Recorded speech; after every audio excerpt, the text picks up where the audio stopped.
A meal at a restaurant can end in a number of ways.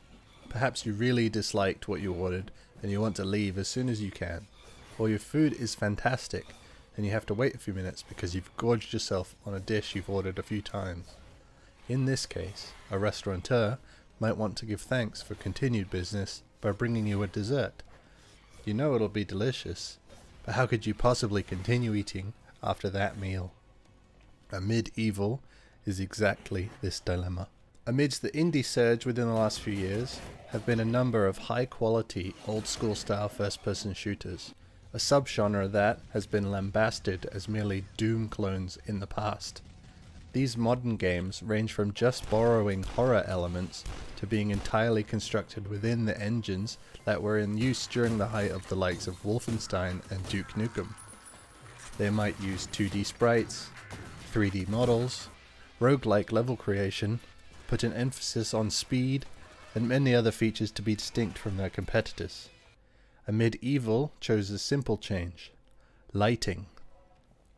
While the textures are phenomenal and the weapon sprites are absurd, it's the lighting that sets this game apart.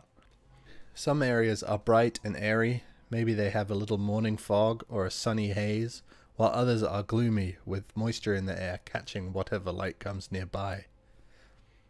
It really is a treat. You can tell just by looking at it. Imagine sprinting through this crazy environment while a bunch of mages shoot magic at you.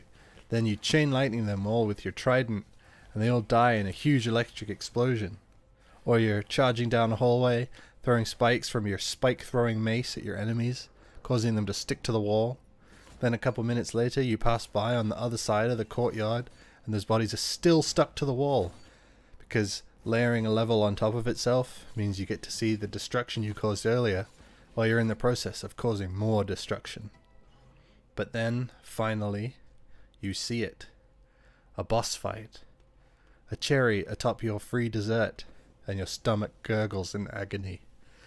The cherry is weeks old, soggy, and sad. You could start from the side farthest from the cherry, but eventually you'll be eating around it, hoping it hasn't leaked into the rest of the dessert. It's too late. These encounters are all mediocre. Even the final boss, the end of the game, is a dud. They might have 2 attacks. You're rarely in actual danger. You can deal damage to them quickly enough to kill them in seconds.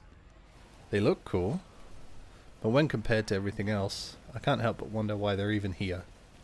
This game is outstanding in its polish. The presentation is immaculate, and enemies within the levels have really interesting mechanics that demand a number of different reactions from the players. These bosses fall so far from the mark that the rest of the game sets. It's a good time, considering these shortcomings.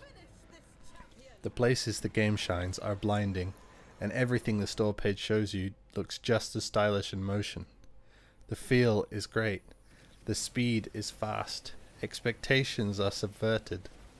It's definitely worth a look.